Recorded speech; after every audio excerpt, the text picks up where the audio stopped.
था जब सरहद पार से आतंकी घुसपैठ की कोशिश कर रहे थे, लेकिन सेना ने उन्हें करारा जवाब दिया। हालांकि पिछले एक महीने में देखें तो कई आतंकी हमले हुए हैं और ये आतंकी सरहद पार से घुसपैठ कर आए हैं, जिन्हें पाकिस्तानी सेना का भी समर्थन है।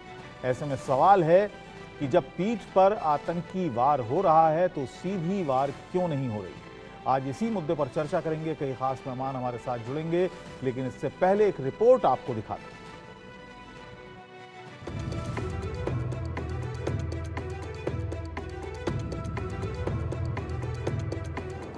आतंक के खिलाफ सबसे बड़ा ऑपरेशन शुरू हो गया। कुपवाड़ा के जंगलों को सेना ने घेर लिया।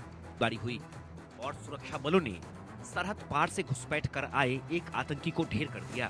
जम्मू कश्मीर में लगातार आतंकियों के सफाई के लिए अलग अलग इलाकों में ऑपरेशन चल रहे हैं। इस वक्त सबसे बड़ा ऑपरेशन जो है वो कुपवाड़ा में चल रहा है, जहां पर 2 से 3 आतंकियों की खबर मिलने के बाद कल शाम को एक ऑपरेशन शुरू किया गया था। और कल हुई मुठभेड़ के बाद रात के अंधेरे में आतंकी जो है वो जंगल में छिप गए थे, मगर सुबह जब तड़के एक बार फिर से ऑपरेशन शुरू हुआ तो फ्रेश फायरिंग में एक आतंकी जो है उसे मार गिराया है, जबकि ऑपरेशन अभी जारी है। आपको बता दूं कि सुरक्षा बलों की कोशिश ये कि किसी भी तरीके से इस जगह छुपे हुए सभी आतंकियों को मार गिराया जा सके। एक आतंकी अभी तक कुपवाड़ा में मारा गया है, जबकि एक सेना के जवान की शहादत भी जो है इस मुठभेड़ में हुई है। 1 से 2 आतंकी यहां और हो सकते हैं, जिनको मार गिराने के लिए कवायद लगातार जारी है। सेना ने आतंक के खिलाफ आर पार की जंग छिड़ दी है। दिल में छिपे आतंकियों को बाहर निकालकर ढेर किया जा रहा है। पिछले एक हफ्ते में सेना ने कई आतंकियों को जहन्नुम पहुंचाया है। 22 जुलाई को सेना ने राजौरी में एक आतंकी को ढेर किया। इससे पहले 18 जुलाई को कुपवाड़ा में 2 आतंकियों को मार गिराया। 14 जुलाई को कुपवाड़ा में ही घुसपैठ के दौरान 3 आतंकी ढेर हुए। एक और आतंकियों का खात्मा तो दूसरी ओर घाटी में उनके मददगारों के खिलाफ एक्शन तेज हो गया। जम्मू में कई ओवरग्राउंड वर्कर यानी आतंकियों की मदद करने वालों को गिरफ्तार किया गया। उनसे पूछताछ की गई, जिससे पाकिस्तानी साजिश का खुलासा हुआ। पूछताछ में पता चला है कि आतंकियों को पाकिस्तानी सेना का समर्थन है। पाकिस्तानी सेना आतंकियों को ट्रेनिंग दे रही है, घुसपैठ में आतंकियों की मदद कर रही है, आतंकियों को हथियार मुहैया करा रही है। इन खुलासों के बाद सेना ने आतंकियों के सफाई के लिए खास रणनीति बनाई है। घाटी से आतंकियों के खात्मे के लिए ऑपरेशन जारी है। लेकिन सवाल है कि घाटी में आतंकियों के कितने मददगार हैं, और जब आतंकी पीठ पीछे वार कर रहे हैं तो सीधा वार क्यों नहीं। Bureau report, India news. उधर जम्मू कश्मीर में आतंकी हमले का मुद्दा देश की संसद में भी उठा। कांग्रेस सांसद प्रमोद तिवारी ने राज्यसभा में जम्मू कश्मीर में आतंकी हमले को लेकर सरकार से सवाल पूछे, जिस पर केंद्रीय गृह राज्य मंत्री नित्यानंद राय ने उन्हें जवाब दिया। जानना चाहता हूं कि हमारे जो सैनिक शहीद हो रहे हैं इनकी क्या जहां तक महोदय सुरक्षा का सवाल है और यह जानना चाहते हैं महोदय, तो यहाँ इधर विगत कुछ दिनों में वहाँ आतंकवादी 28 मारे गए हैं। 28 मारे गए। अब महोदय यह विषय दुख का है कि इस घटनाओं में हमारे उस मुठभेड़ में कुछ हमारे फौज की भी मौत हुई है, जो दुखद है। और वह इससे जो आतंकवादी मारे गए हैं उससे अपने जो सैनिक मरे हैं उसकी संख्या बहुत कम है, और बिल्कुल बहुत कम है। और जब मैं इनको मैं बताना चाहता हूं महोदय कि जरा महोदय 2 मिनट समय दिया जाए, इन्होंने बहुत बड़ा विषय उठाया है। महोदय जरा मैं इनको बताना चाहता हूं कि 2014 से 2004 से 14 तक कुल आतंकवादी घटनाएं 7217 हुआ था। 7217। और 2014 से 21 जुलाई तक 2259 हुआ है, जो नहीं होना चाहिए। दुखद है, लेकिन उस पर वह राजनीति नहीं करे। और पहले इस जो मुठभेड़ चल रही है उसका अपडेट आपको बता दें। सीधे श्रीनगर चलते हैं। मेरे सहयोगी आशिक मीर इस वक्त मेरे साथ जुड़े हुए हैं। आशिक, अभी का क्या अपडेट है जो कुपवाड़ा में जो मुठभेड़ चल रही है अभी क्या है, क्योंकि खबर आ रही थी कि 2 से 3 आतंकी और हो सकते हैं वहां। देखिए, कुपवाड़ा के लोला के इलाके में जो है सुरक्षा बलों को कल एक इंफॉर्मेशन मिली थी कि इस इलाके में घुसपैठ करके 2 आतंकी जो है दाखिल हुए हैं। इसके बाद सिक्योरिटी फोर्सेस की तरफ से इस इलाके को ऑपरेशन चलाया गया, इस पूरे इलाके को घेरे में ले लिया गया, जिसमें फौज की 28 आरआर और साथ साथ जम्मू कश्मीर की पुलिस की नफरी जो है शामिल थी। और जब सस्पेक्टेड स्पॉट की तरफ सिक्योरिटी फोर्सेस बढ़े तो वहां पर मौजूद आतंकियों ने सिक्योरिटी फोर्सेस पर फायरिंग की, जिसके बाद जो है एनकाउंटर शुरू हुआ। कल देर शाम गए इस ऑपरेशन को हाल्ट करना पड़ा, क्योंकि अंधेरे के कारण इस ऑपरेशन को जो है हाल्ट करना पड़ा और सुबह जो है फिर आतंकियों के साथ कांटेक्ट जो है एस्टैब्लिश किया गया। और फिलहाल अभी इनिशियल रिपोर्ट्स के मुताबिक एक आतंकी को जो है इसमें ढेर किया गया है, लेकिन अभी भी सुरक्षा बलों की तरफ से ऑपरेशन चल रहा है, जिसमें एक जवान भी जो है शहीद हुआ है। फिलहाल अगर हम इस वक्त की स्थिति की बात करें तो लगातार पूरे लोलाब एरिया में जहां पर ये आतंकी छुपे हुए थे, बताया जा रहा है कि वहां अभी सर्च ऑपरेशन जो है चल रहा है। कई दिनों से हम देख रहे हैं कि लगातार कुपवाड़ा के केरन सेक्टर से इंफिल्ट्रेशन के अटेम्प्ट्स किए जा रहे हैं और हाल ही अटेम्प्ट्स को विफल किया गया सुरक्षा बलों की तरफ से। 5 आतंकियों को जो अलग अलग मुठभेड़ों में ढेर किया गया, लेकिन सबसे बड़ी वजह ये यहाँ पर है कि ये आतंकियों की संख्या जो पीओके में बढ़ गई है। ये आतंकी जो है, चाहे हम राजौरी पूंछ इलाकों की बात करें या कश्मीर के उरी सेक्टर या केरन सेक्टर की बात करें, तो इन इलाकों से लगातार घुसपैठ की कोशिशें की जा रही है और इन घुसपैठ की कोशिशों को विफल करने के लिए सुरक्षा बलों के जवान जो है तैनात है लाइन ऑफ कंट्रोल पर। चलिए, बहुत बहुत शुक्रिया आशीष इस पूरी जानकारी के लिए। अजय जांडियाल मेरे सहयोगी जुड़ गए हैं। अजय, पूरे इस वक्त जम्मू कश्मीर में बहुत ज्यादा विजिलेंस अब बढ़ा दिया गया है सुरक्षा बलों के द्वारा। खबर ये भी आ रही कि जम्मू संभाग में भी काफी एक्टिव हैं इस वक्त सुरक्षा बल और लगातार जहां जहां उनको इनपुट्स हैं इस तरह के जो भी इंटेलिजेंस के, उसके मुताबिक वो बहुत ज़्यादा एक्टिव हैं इन तमाम एरियाज़ में, जम्मू के भी। देखिए अबुल, एक चीज़ को समझना होगा कि जम्मू कश्मीर में जो आतंकी हमले हो रहे हैं उसके पीछे की जो मंशा पाकिस्तान की है वो ये है कि किसी भी तरीके से शांति नहीं होनी चाहिए। पिछले लंबे समय से अगर आप देखें तो शांति का दौर जो चल रहा था पिछले 2019 के बाद, जब 370 टूटा और यहाँ पर कई नेताओं ने, कई लोगों ने कहा कि जम्मू कश्मीर में अनरेस्ट हो जाएगा, मगर हुआ ऐसा नहीं, बल्कि शांति हो गई। लगातार माहौल शांत रहने लगा, पत्थरबाजी कम हो गई, आतंकी हमले कम हो गए और उसके बाद कहीं ना कहीं स्टोन पेल्टिंग और तमाम चीज़ें कम हुई। तो उसके बाद जो है सीधे तौर पर पाकिस्तान को लगा कि दुनिया में जो तस्वीर पाकिस्तान को दिखाते थे वो वैसी नहीं है। इसीलिए जम्मू में लगातार घुसपैठियों को भेजने का सिलसिला पाकिस्तान ने तेज़ किया और अभी जो ताज़ा स्थिति है, लगभग 50 से ज़्यादा के करीब आतंकी इस वक्त जम्मू कश्मीर में सक्रिय हैं और ख़ासतौर पर जम्मू खित्ते में।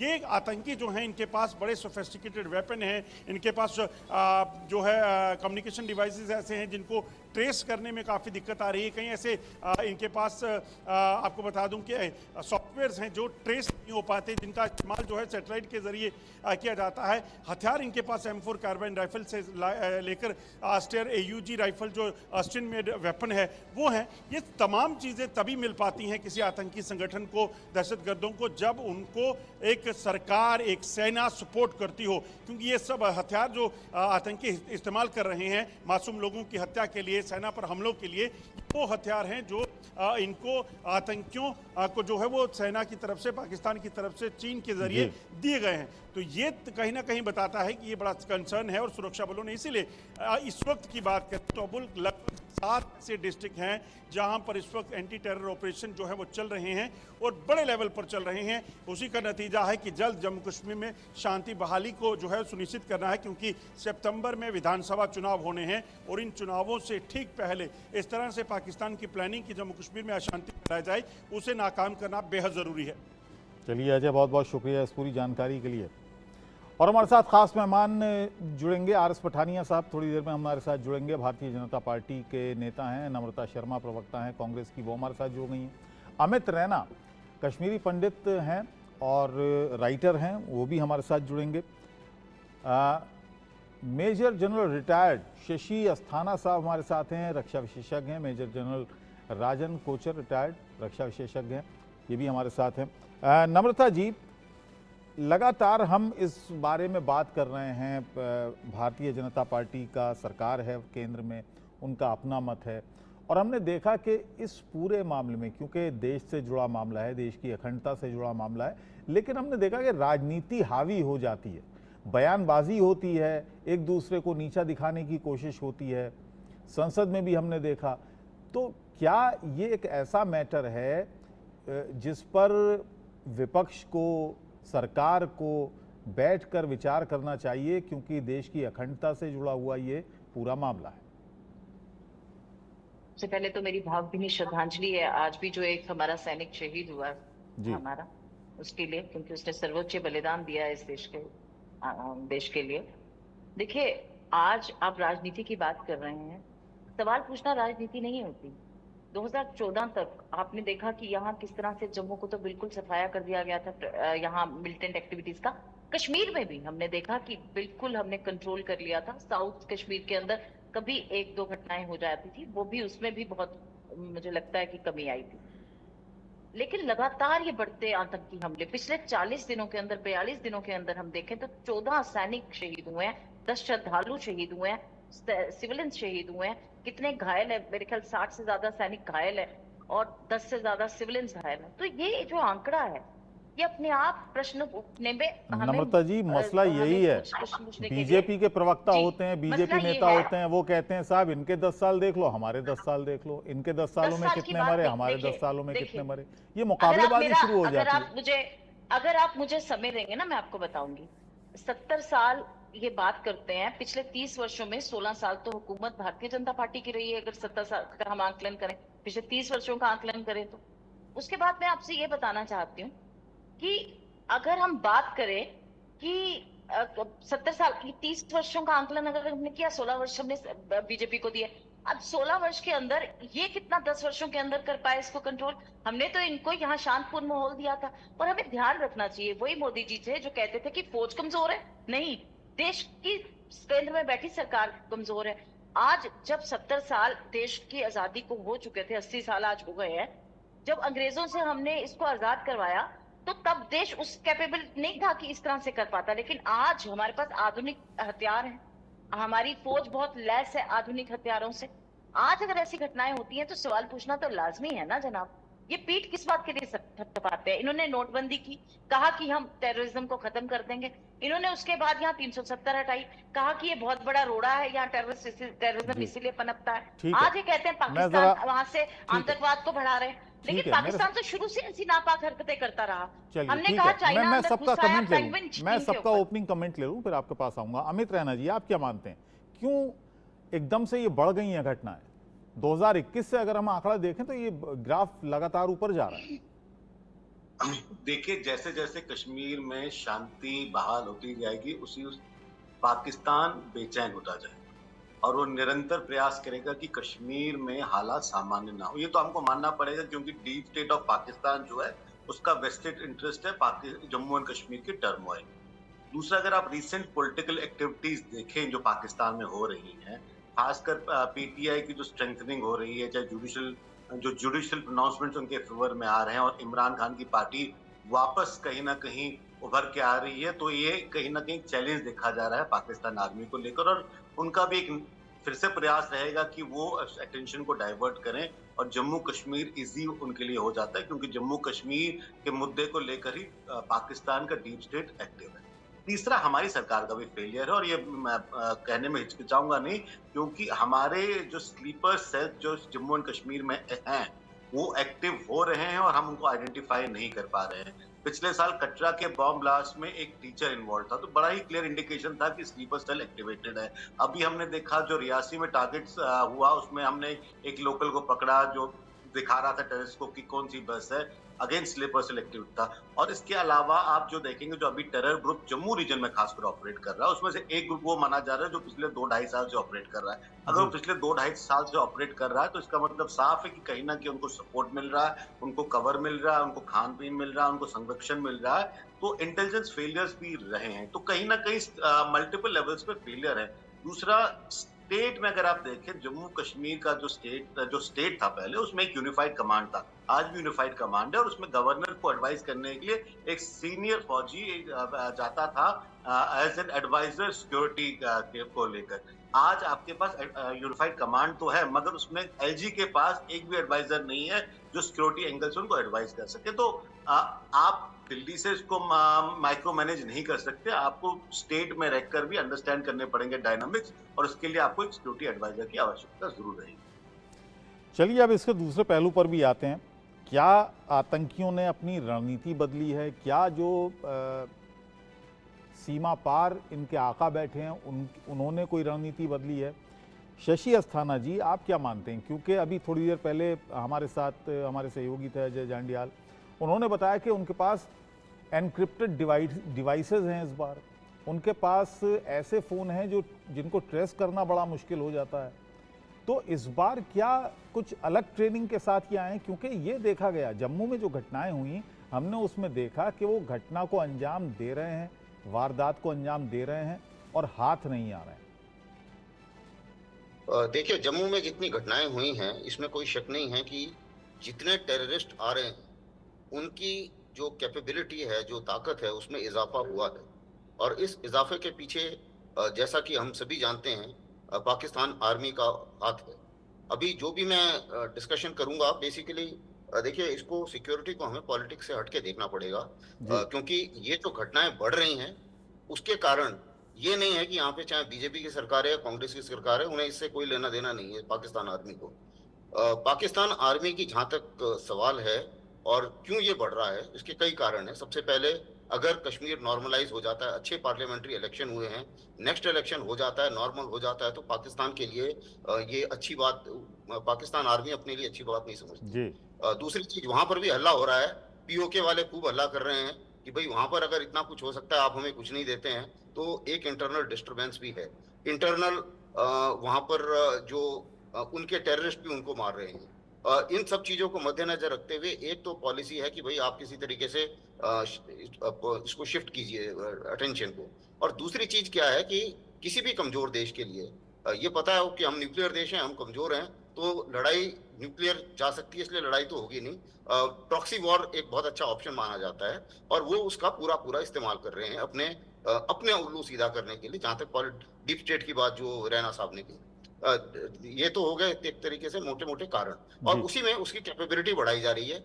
ऐसा भी मुझे लगता है कि शायद ये सिर्फ टेररिस्ट नहीं है, इसमें कुछ एनएलआई के जवान भी हो सकते हैं और कुछ रेगुलर्स भी हो सकते हैं। ठीक है, मैं कोचर साहब का एक बयान ले लूं, फिर उसके बाद आपके पास आऊंगा। और पठानिया साहब भी हमारे साथ जुड़ गए हैं, भारतीय जनता पार्टी के नेता, उनसे ही बात। देखा है फिदाइन अटैक्स होते थे पहले, और फिर उसके बाद आपने जो भी मुठभेड़ होती थी, ये सेना का सामना करते थे। और अभी की जो स्ट्रेटजी है वो है शूट एंड स्कूट। इसका ये मतलब है कि वो सेना पे फायर करते हैं और उसके बाद वो विड्रॉ हो जाते हैं, गायब हो जाते हैं, एस्केप हो जाते हैं।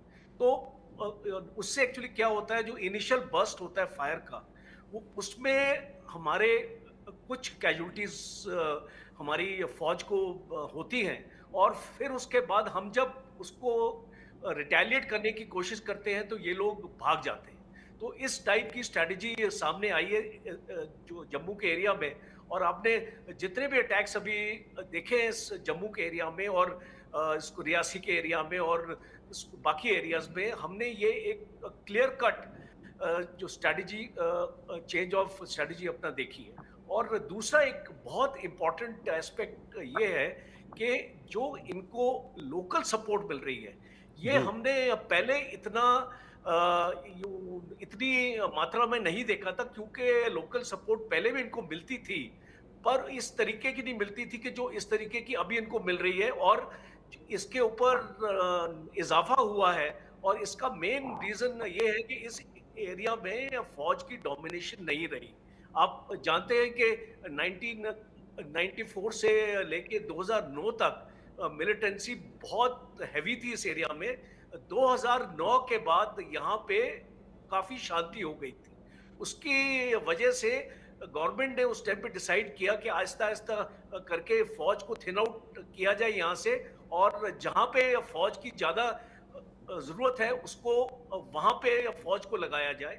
और एक लास्ट इम्पॉर्टेंट पॉइंट ये है कि हम अगर अपनी फौज को इस तरीके से एम्प्लॉय करते रहेंगे जी। काउंटर टेररिज्म में, तो हम अपनी फौज की जो मेन रोल है हम उसको डाइल्यूट कर रहे हैं। ठीक है और कोचर ये साहब, मैं आने- घुसपैठ की भी बात करूंगा, वो उस पर भी आऊंगा, लेकिन पठानिया साहब हमारे साथ जुड़ गए हैं, भारतीय जनता पार्टी के नेता हैं।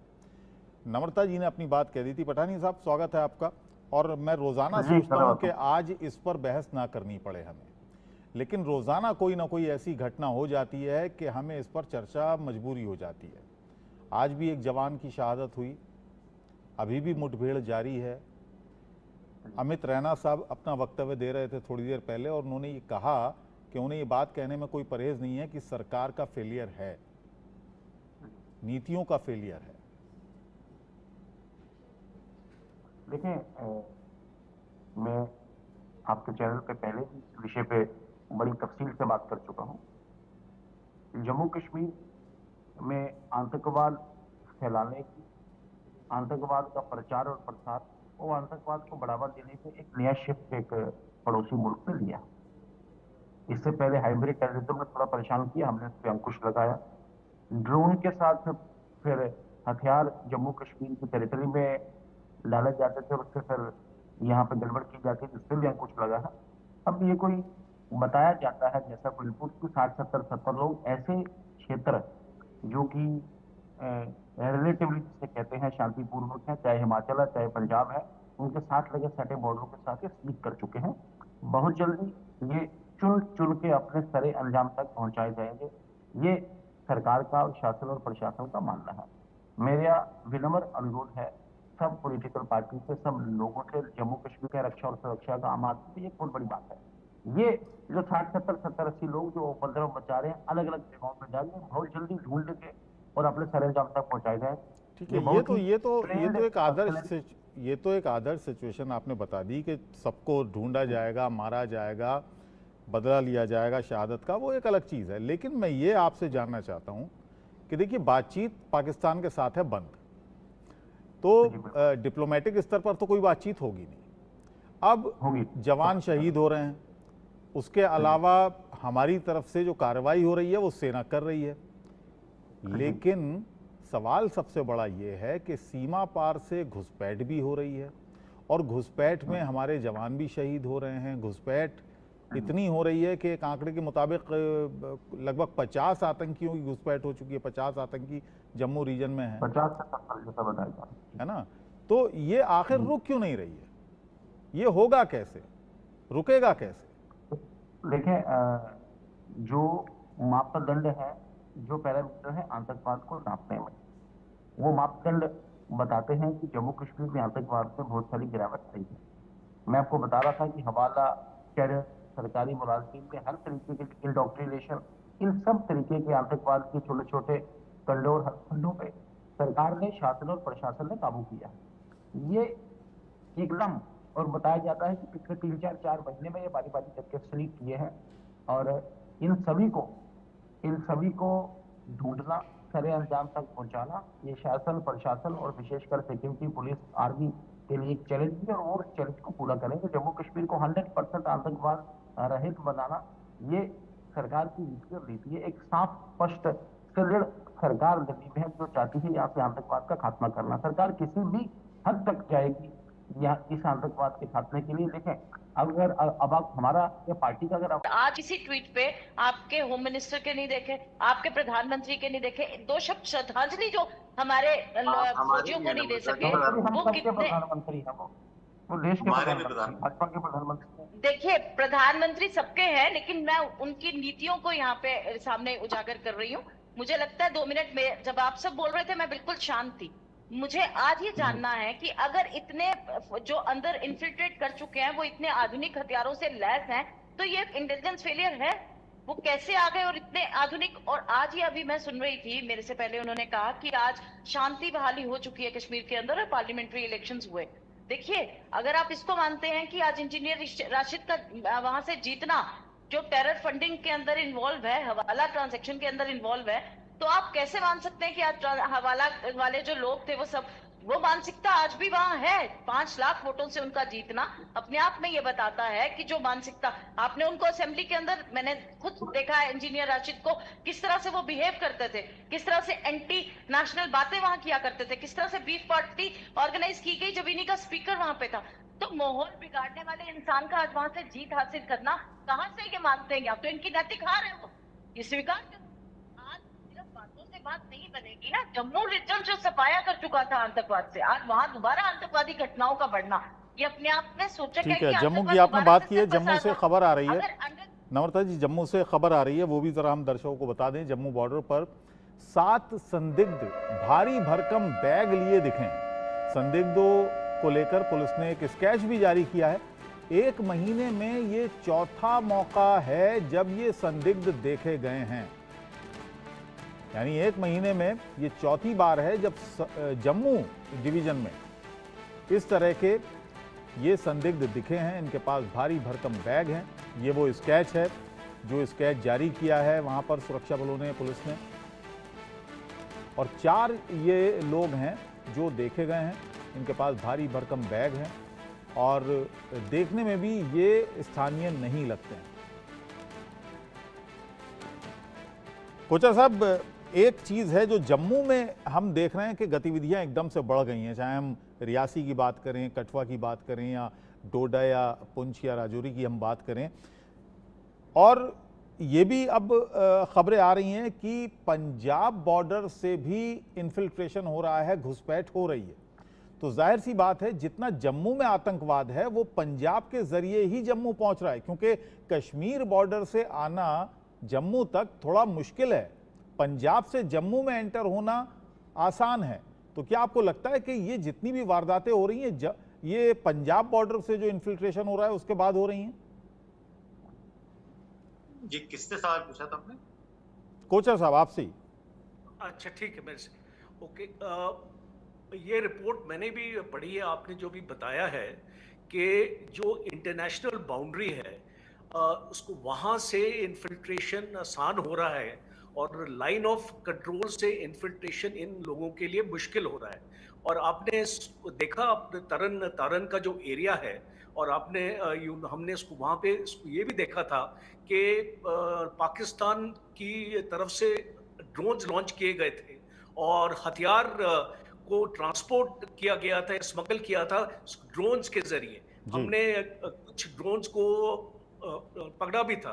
तो ये एक सिस्टमिक प्रॉब्लम है। देखिए, इसको ह्यूमन जो बीइंग है उसमें कुछ फेलिंग्स हैं, कुछ रिपोर्ट्स ऐसी भी आती हैं कि इसमें हमारे भी लोगों की इन्वॉल्वमेंट हो सकती है, जो ये इसको परमिट करते हैं लोगों को अंदर आने के लिए। हम इसको रूल आउट नहीं कर सकते हैं। हमने इसको केसेस भी हुए हैं और इसमें एफआईआर भी रजिस्टर हो चुकी हैं कुछ टाइम पहले। तो अभी ये जो आपका जो कहना है कि इंटरनेशनल बॉर्डर से जो इन्फिल्ट्रेशन है, ये एक पॉसिबिलिटी है और हम इसको रूल आउट नहीं कर सकते जब तक हम इन टेररिस्ट को एक्चुअली पकड़ेंगे नहीं, इंटरोगेट नहीं करेंगे। ये चीज का एक खुलासा नहीं हो पाएगा कि ये इसको कहां से एंटर किया था इस आदमी ने। बट जो लाइन ऑफ कंट्रोल पे जिस तरीके की हमारी डिप्लॉयमेंट है फौज की, और खास तौर पे मैं साउथ कश्मीर की बात करूंगा और मैं इसको जम्मू रीजन की बात करूंगा, क्योंकि जो लाइन ऑफ कंट्रोल पे हमारी यूनिट्स डिप्लॉयड है, आईबॉल टू आईबॉल डिप्लॉयमेंट है पाकिस्तान आर्मी के, वहां से इन्फिल्ट्रेशन होना बहुत मुश्किल होता है। और इसीलिए हम ये देखते हैं कि ये दूसरा रूट जिसकी आप अभी बात कर रहे हैं, इसको वहां से इनकी चांसेस है। ये इसको जम्मू रीजन में भी इंटरनेशनल बॉर्डर है, उस रीजन से भी पॉसिबिलिटी। और एक इंडिकेशन, एक रिपोर्ट भी आई थी, इंटेलिजेंस ब्यूरो की रिपोर्ट है।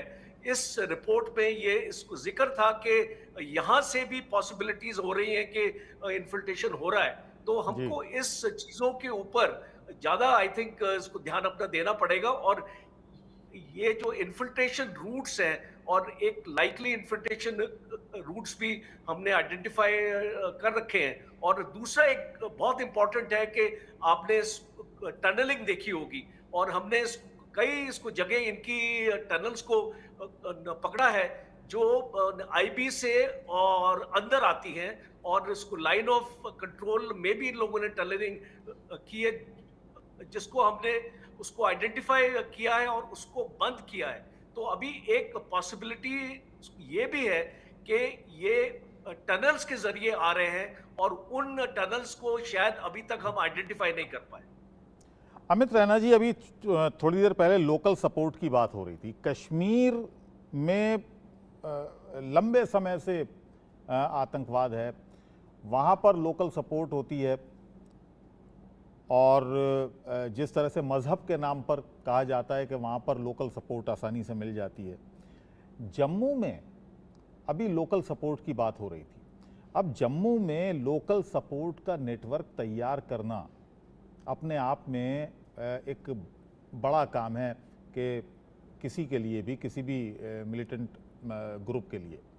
आपको क्या लगता है, क्योंकि वहाँ पर आईबी है, इंटेलिजेंस है, मिलिट्री इंटेलिजेंस है, एनटीआरओ, तमाम तरह की एजेंसियाँ काम कर रही हैं, ऐसे में वहाँ पर एक लोकल सपोर्ट सिस्टम तैयार कर लेना ये कितना बड़ा फेलियर है? देखिए, अगर आप जम्मू रीजन की बात करें तो एक प्लान्ड डिसाइसिव ऑपरेशन 2003 में हुआ, ऑपरेशन सर्वनाश। उसके बाद एक प्लान डिसाइसिव ऑपरेशन ही हुआ। छोटे मोटे ऑपरेशन होते रहे बट एक जो प्लान सस्टेन्ड डिसाइसिव ऑपरेशन था वो नहीं हुआ। और उसके बाद सर्वनाश के बाद आपने काफी मतलब आपने ऑलमोस्ट एलिमिनेट कर दिया था टेररिज्म को जम्मू रीजन से। उसके बाद उसमें ट्रूप्स की मूवमेंट ईस्टर्न लद्दाख हो गई, आपने ढील देनी शुरू कर दी, आपने मच मोर रिलैक्स्ड हो गए, इंटेलिजेंस आपकी उस लेवल की एक्टिव नहीं रही जैसे कश्मीर में एक्टिव है। तो वहां पे उन सब लूप होल्स का फायदा पाकिस्तान ने उठाया और अपना जो नेटवर्क है स्ट्रेंथन करते गए। दूसरा एडवांटेज जो पाकिस्तान ने जम्मू रीजन में देखा वो ये था कि Jammu region unlike Kashmir, Jammu region की जो पॉपुलेशन है बड़ी डाइवर्स है। उसमें मिक्स ऑफ हिंदू, मुस्लिम, जो सिख हैं एक अच्छे प्रोपोर्शन में। कश्मीर में 99.99% एक ही कम्युनिटी के लोग रहते हैं, बट जम्मू में पॉपुलेशन बड़ी डाइवर्स है। और आप जब टारगेट करते हैं एक सर्टेन कम्युनिटी को, चाहे वो डांगरी में करें, चाहे वो माता वैष्णो देवी में जा रहे यात्री हों, जब आप एक सर्टेन कम्युनिटी को टारगेट करते हैं तो आप कहीं ना कहीं कम्युनल एंगल उसमें ले आते हैं और डिसहार्मनी और जो टेंशन है कम्युनल टेंशन का भी प्रोवोक करने का प्रयास करते हैं। तो ये जम्मू रीजन के लिए और खतरनाक बन जाता है। इसके अलावा ये भी सच है कि देखिए जो एलओसी है हमारा जम्मू रीजन में वो टफ है, उसको 100% मैन करना इम्पॉसिबल है, उसको 100% फेंस करना इम्पॉसिबल है। मगर चिंता की बात यह कि इंटरनेशनल बॉर्डर हमारा इतना टफ नहीं है। अगर वहां से भी आज अगर इन्फिल्ट्रेशन हो रही है तो फिर एक मिलिट्री इंटेलिजेंस का फेलियर है और बाकी एजेंसीज का भी फेलियर है। तो पाकिस्तान इन लूप होल्स के एडवांटेज लेके उन्होंने अपना नेटवर्क बिठा लिया है। उनका जो स्लीपर सेल्स हैं वो एक्टिव हो गए जम्मू रीजन में। हम उसको आइडेंटिफाई नहीं कर पा रहे, हम उसको ब्रेक नहीं कर पा रहे, और जो हमने ढील दी थी उस ढील का खामियाजा आज हम भर रहे हैं। और साथ साथ क्योंकि कश्मीर में सिक्योरिटी कंसर्न इतने टाइट है तो पाकिस्तान जम्मू रीजन भी उनको इजी लगता है ऑपरेट करने के लिए, और इसलिए भी आज नंबर ऑफ अटैक्स जो आपके जम्मू रीजन में बढ़ गए। तो अगर वो सिक्योरिटी कंसर्न्स हम एड्रेस करते हैं, स्लीपर सेल्स आइडेंटिफाई करते हैं, तो मुझे लगता है हम काफी संख्या में इन नंबर्स को कंट्रोल में ले आएंगे। देखिए, जब तक पाकिस्तान का deep state, Pakistan army power play में रहेगी पाकिस्तान में, तब तक जम्मू कश्मीर में समस्याएं बनी रहेंगी। तो पाकिस्तान अपना काम करता रहेगा, मगर अगर हम अपनी ढील देंगे तो हमें ऐसे खामियाजे भुगतने पड़ेंगे। तो हमें या तो पाकिस्तान को नेस्तनाबूद करना है, अगर वो नहीं कर सकते क्योंकि it is easier said than done, तो बट आप अपनी लेवल की जो सिक्योरिटी कंसर्न्स हैं उसको आप डाउनग्रेड नहीं कर सकते, उस पे आपको बराबर उस पे सेम लेवल। चलिए, मैं इस इशू पर भी आऊंगा। जो इंटरनेशनल डिप्लोमेसी होती है वो कितना हर्डल होती है, इस पर भी मैं आऊँगा। लेकिन अस्थाना जी से मैं एक सवाल करना चाहता हूँ, जो आपने बात कही है उसी को आगे बढ़ाऊँगा कि जो एलओसी है जम्मू रीजन में, जो एलओसी है वो लीक प्रूफ करना, जैसा कि अमित जी भी बता रहे हैं कि ये इम्पॉसिबल है। क्यों इम्पॉसिबल है? देखिए, जो वहां पर जिस किस्म का जमीन का लेआउट है उसमें आप 100% इसको लीक प्रूफ तो कोई भी नहीं कर सकता। पूरे वर्ल्ड में कोई भी ऐसी फेंसिंग नहीं है जो लीक प्रूफ हो, ना ही आगे भी हो सकती है। लेकिन एक बात से मैं जरूर सहमत हूं कि देखिए, कुछ समय से कुछ कंपल्शन, सिक्योरिटी कंपल्शन देश के सामने ऐसे आए जिससे वहां पर जो फौजियों की तादाद है, जिसको ट्रुप डेंसिटी बोलते हैं, वो कमजोर हुई। क्योंकि कुछ सेना हमें भेजनी पड़ी लाइन ऑफ एक्चुअल कंट्रोल में लद्दाख के खिलाफ स्टैंड ऑफ के कारण। कुछ और जो फॉर्मेशंस वहां पर आई थी वो भी वहां से चली गई, और इस कारण से एक तो ट्रुप डेंसिटी कम हुई। दूसरा, जो जिस किस्म का इंटेलिजेंस ग्रिड हमारा कश्मीर में बना हुआ है, और जिस किस्म के से सारी के सारे जैसे जो एजेंसीज हैं वो एक साथ सामंजस्य से जिस किस्म से काम करती हैं कश्मीर में, अभी जम्मू में रिलेटिवली वो थोड़ी कम हो गई थी। एक ऑपरेशन का जिक्र जो रैना साहब कर रहे थे, बहुत पहले हमने एक सर्फ विनाश करके एक बहुत बड़ा ऑपरेशन किया था, और उसमें जम्मू इलाके को पूरे को तकरीबन एक तरीके से कॉम्बिंग किया था। शायद ऐसा किसी ऑपरेशन की फिर से जरूरत पड़े, पहली बार। दूसरी चीज, ये ट्रुप डेंसिटी को बढ़ाना चाहिए, उसके लिए अभी कदम लिए जा रहे हैं। एक आध तकरीबन मीडिया में ऑलरेडी दिया हुआ है कि एक ब्रिगेड तकरीबन 3000 से ज्यादा ट्रुप्स वहां भेजे जा रहे हैं, जारी रहा कि और भी जरूरत पड़ेगी।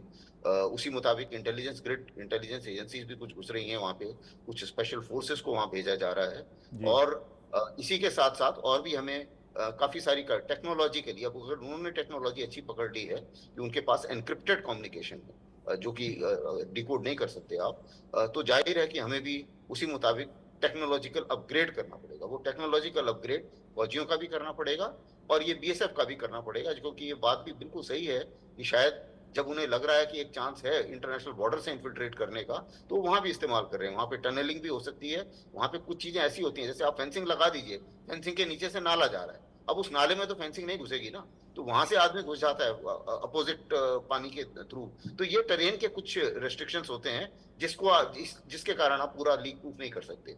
अब और भी इसमें कई सारी चीजें हैं, हमें ये भी देखना पड़ेगा कि अगर ट्रुप डेंसिटी कम हो रही है, अब ये मैं थोड़ा सा सामरिक लेवल पर एक बात करना चाहूंगा कि देखिए, हम काफी समय से बोल रहे हैं ट्रुप डेंसिटी कम हो रही है, ये भी सिचुएशन हमारे सामने आ गई। कारगिल पहले ऑक्युपाई नहीं होता था, अब कारगिल ऑक्युपाई हो रहा है। लाइन ऑफ एक्चुअल कंट्रोल में उतने ट्रुप्स नहीं होते थे, अब होंगे और होना ही पड़ेगा, क्योंकि चीन का जिस किस्म से अतिक्रमण चल रहा है उसको रोकने के लिए वहां पे आदमी करने पड़ेंगे। तो जो आदमी हैं हमारे, जो ट्रुप्स की स्ट्रेंथ है, नफरी जो है, उसको बढ़ाना पड़ेगा।